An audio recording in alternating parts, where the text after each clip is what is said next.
जय भीम नवबुद्धाय साथियों। पिछले वीडियो में हमने सातवाहन वंश के बारे में बात की थी।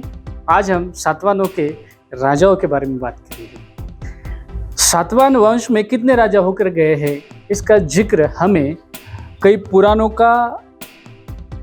जो पुराण कथाएं लिखी गई थी, उस पुराणों में उस सातवाहन राजाओं के नाम आए हैं।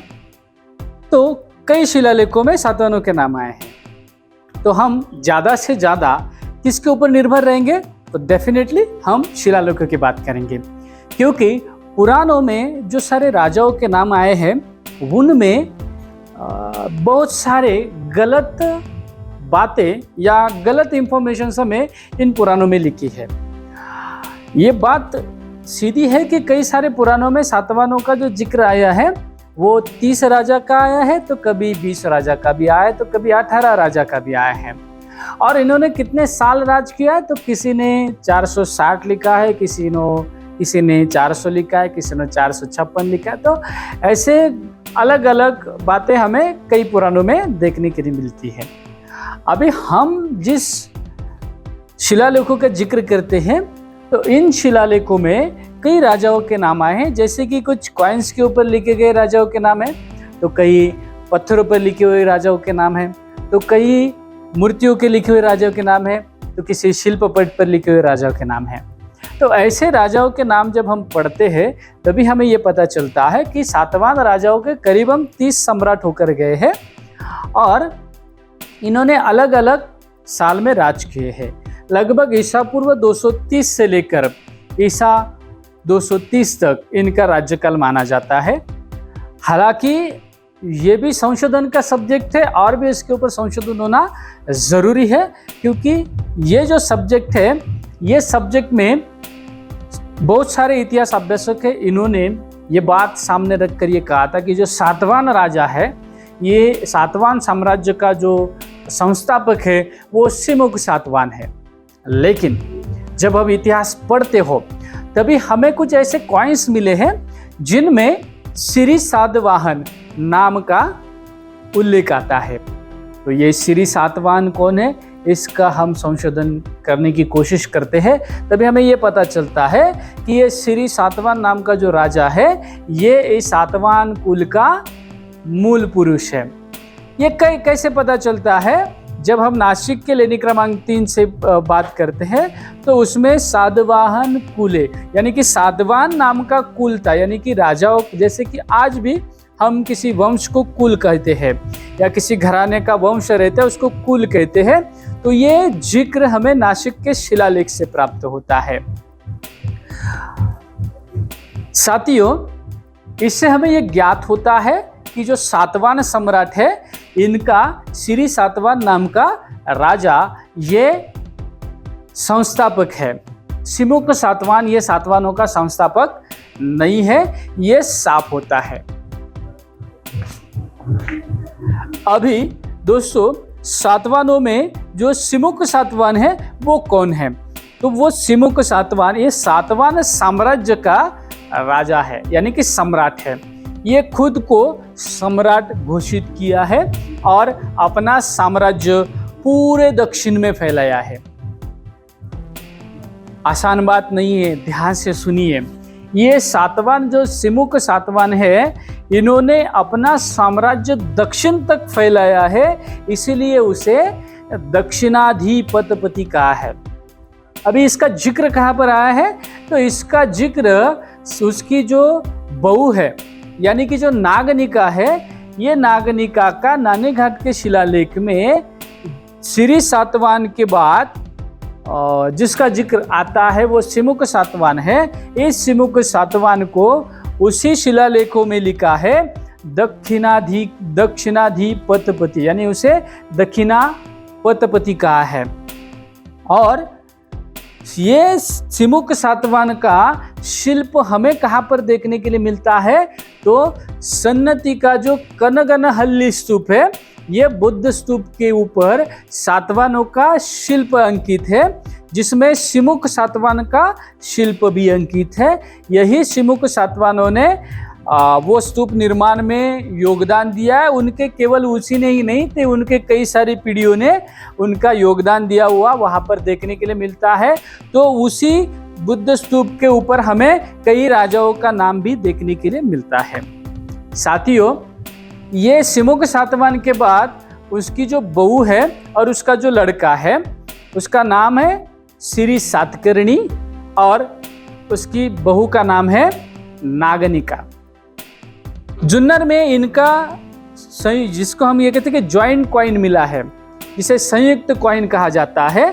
तो जुन्नर में इन दोनों का संयुक्त कॉइन मिला है। अभी साथियों बात ये है कि जो सिमुक सातवाहन है, ये सिमुक सातवाहन के बाद जो आया हुआ श्री सातकर्णी है, ये बहुत ही पराक्रमी सम्राट होकर गया है।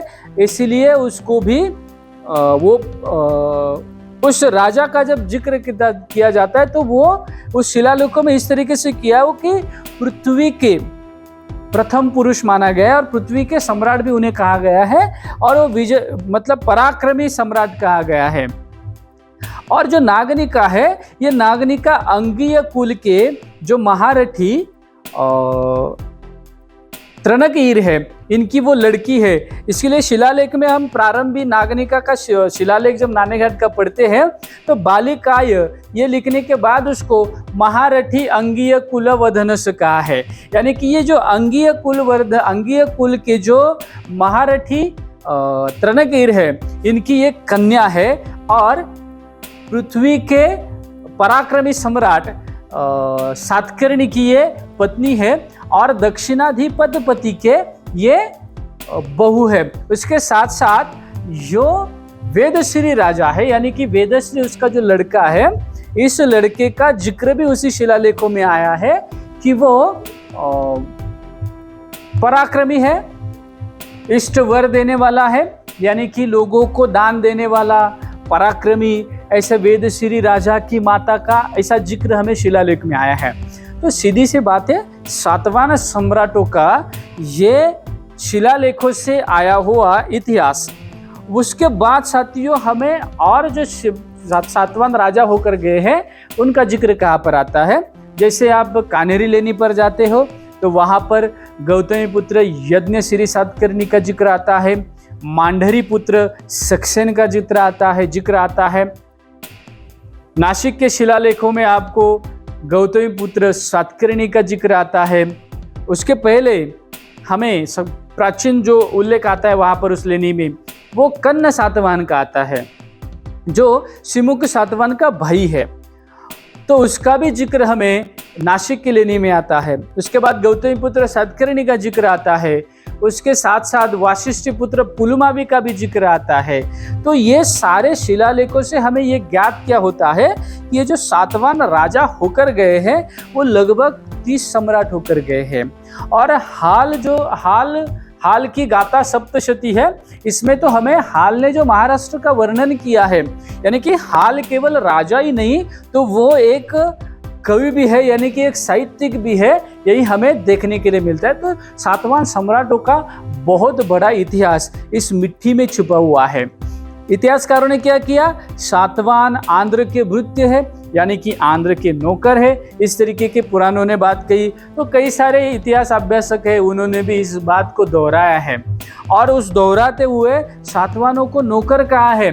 हालांकि सातवाहन एक सम्राट है और वो दक्षिण के सम्राट है, दक्षिण के पथपति, यानी कि दक्षिण पथ के वो जाने माने सम्राट है जो विश्व में प्रचलित है, विश्व में उनका डंका बज चुका है। विश्व के कई सारे व्यापारी संबंध, व्यापारों से मतलब जो दक्षिण के जितने सारे व्यापारी दक्षिण में आते थे, यानी कि रोम से आते थे, हम ये कह सकते हैं कि दुनिया भर से जितने सारे व्यापारी हमारे यहाँ पर आते थे तो उनका सातवाहनों से बहुत अच्छा रिलेशन था, ये भी हमें देखने के लिए मिलता है। क्योंकि कई सारे लेनियों में आप जाओगे तो उसमें यवन का जिक्र आता है। ये यवन जो है वो ग्रीक साम्राज्य के व्यापारी है और वो भारत में आए हैं। भारत में आकर सातवाहन साम्राज्य में उनका मैत्री का संदेश भी है, मैत्री से उन्होंने अपना व्यापार बढ़ाया है। तो हालांकि से बात यह है कि सातवाहनों ने अपना साम्राज्य मैत्री से बढ़ाया है और दक्षिण में अपना साम्राज्य बढ़ाकर सातवाहनों ने उत्तर भारत में भी बहुत सारा बौद्ध धर्म की विरासतों को योगदान दिया है। जैसे कि सांची के स्तूपों में सातवाहनों ने शिल्पों का निर्माण किया है, उस डेवलपमेंट को शुंग को सपोर्ट किया है। उस समय में जो शुंग सम्राट है, वो शुंग राजाओं ने जो सांची के स्तूपों का रीडेवलपमेंट किया है, तभी सातवाहनों ने वहाँ पे तोरण का निर्माण किया है और उसमें बहुत सारी कथा, जातक कथाएं का निर्माण किया है, बुद्ध प्रतीकों का निर्माण किया है। उसके साथ भारूद का स्तूप है, जो मध्य प्रदेश में ही भारूद का स्तूप आता है, उस भारूद के स्तूप पर सातवाहनों के कई सारे राजाओं का योगदान आता है, जिसमें शुंग राजाओं का भी योगदान है और सातवाहनों का योगदान भी है। तो ये सातवाहनों का उत्तर भारत में भी योगदान रह चुका है, लेकिन सातवाहनों का राज्य उत्तर भारत में नहीं था, ये भी ध्यान से देखना है। सातवाहनों ने अपना योगदान दिया है। उस समय में धम्म के बारे में जब काम होता था तो वहां पर राजकारण नहीं चलता था, राज्य सत्ता का विरोध नहीं था। शुंग का दक्षिण भारत में भी योगदान है, कई गुप्त का भी दक्षिण भारत में योगदान है, कई सारे राजाओं का दक्षिण भारत में शिल्प कलाकृति बनाने में, धम्म का प्रचार और प्रसार करने में योगदान है। इसमें आपको कहीं पर भी राज सत्ता का विरोध देखने के लिए नहीं मिलता है।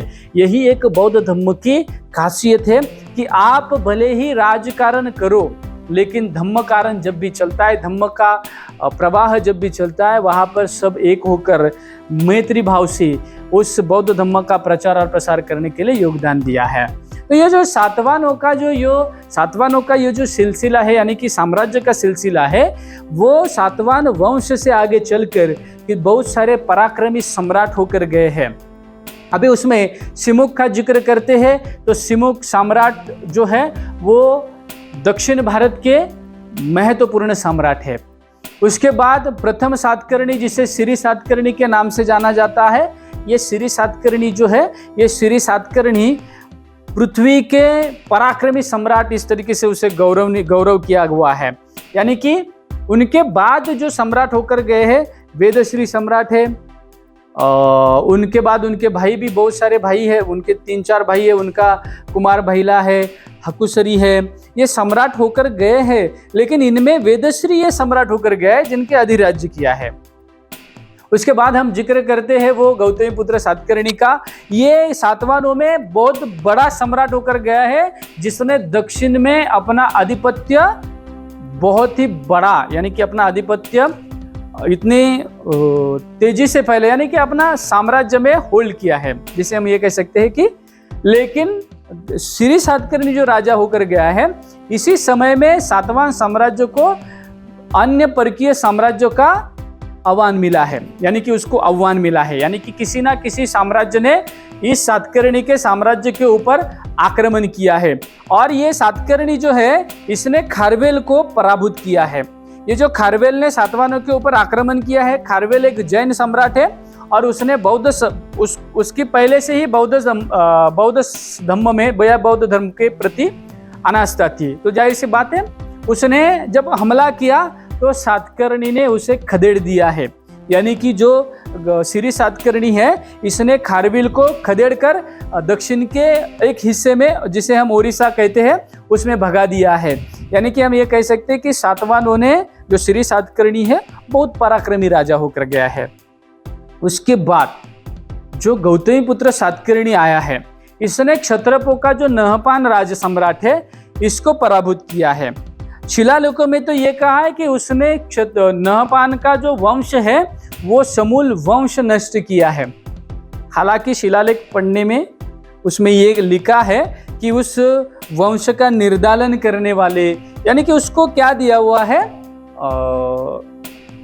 उपमा दी है। जैसे कि हम ये कहते हैं ना कि उसको एक उपमा दी, लेकिन वैसा उसने किया है क्या? तो बिल्कुल नहीं है। उसने उसका पराभूत किया है, उसे उसका वंश का निर्दालन नहीं किया है, यानी कि उसका वंश समूल नष्ट नहीं किया है। ये बात आप ध्यान से पढ़ेंगे तो आपको पता चलेगा। वही क्षत्रप में जो गुजरात साइड में, जो सौराष्ट्र यानी कि उस साइड का जो क्षत्रप है, तो उसका गौतमीपुत्र सातकर्णी के बाद वाशिष्ठपुत्र पुलुमावी, और वाशिष्ठपुत्र पुलुमावी के बाद में जो आया हुआ गौतमीपुत्र यज्ञश्री सातकर्णी है, इसी यज्ञश्री सातकर्णी की जो रानी है, वो क्षत्रपों की लड़की है। अब ध्यान से देखिए, अगर क्षत्रपों का वंश निर्धारण करता तो उसी की कन्या अपनी जो उसी सम्राट में जो गौतमी पुत्र यज्ञ सातकर्णी है, इसकी पत्नी नहीं होती। तो ये बात हमें ध्यान से पढ़ सकते हैं, क्योंकि इतिहास को अलग तरीके से बताया भी जाता है, क्योंकि क्षत्रपों का वंश निर्वंश नहीं किया है। हालांकि क्षत्रपों को पराभूत जरूर किया है, लेकिन निर्वंश नहीं किया है। तो गौतमी पुत्र सातकर्णी ये एक महान सम्राट होकर गया है। उसके बाद जिसका जिक्र आता है वाशिष्ठ पुत्र पुलुमावी। ये वाशिष्ठ पुत्र पुलुमावी ये बौद्ध धर्म का सबसे महत्वपूर्ण सम्राट होकर गया है।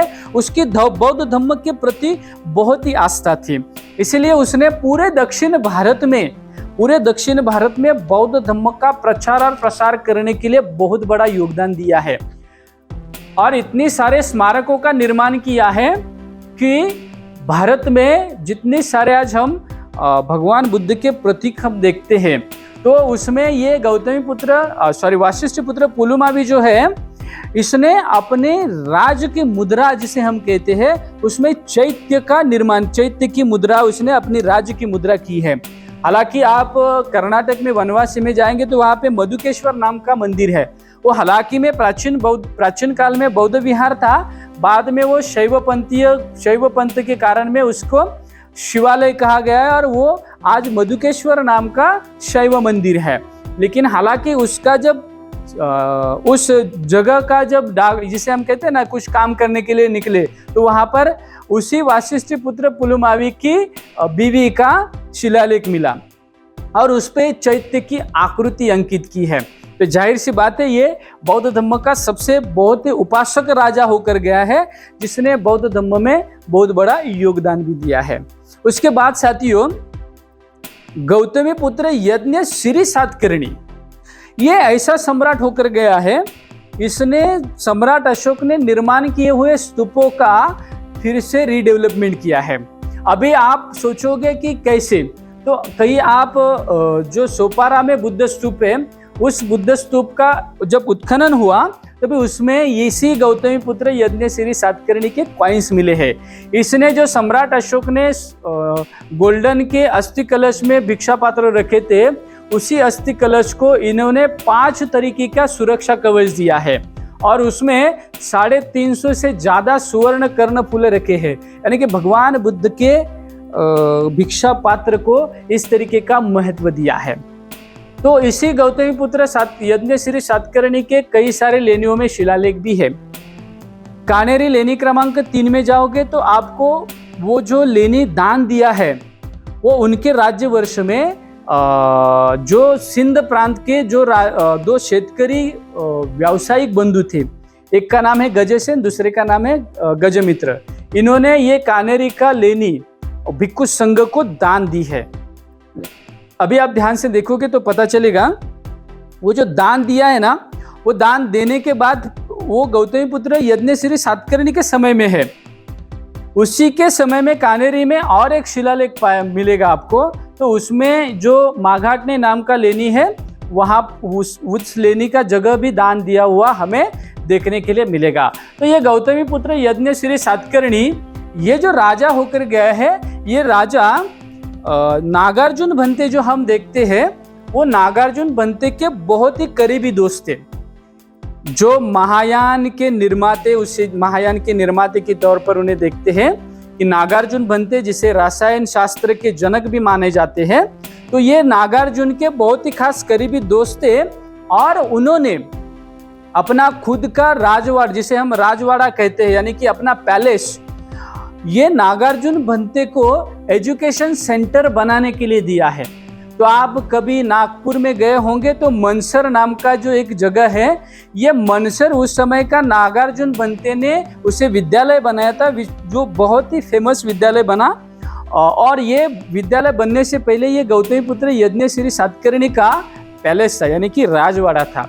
तो बौद्ध धर्म के प्रचार के लिए ये राजाओं का योगदान देखिए क्या है, अपने रहने की जगह इन्होंने बौद्ध धर्म के लिए दान दी है, यानी कि धम्मदान दी है।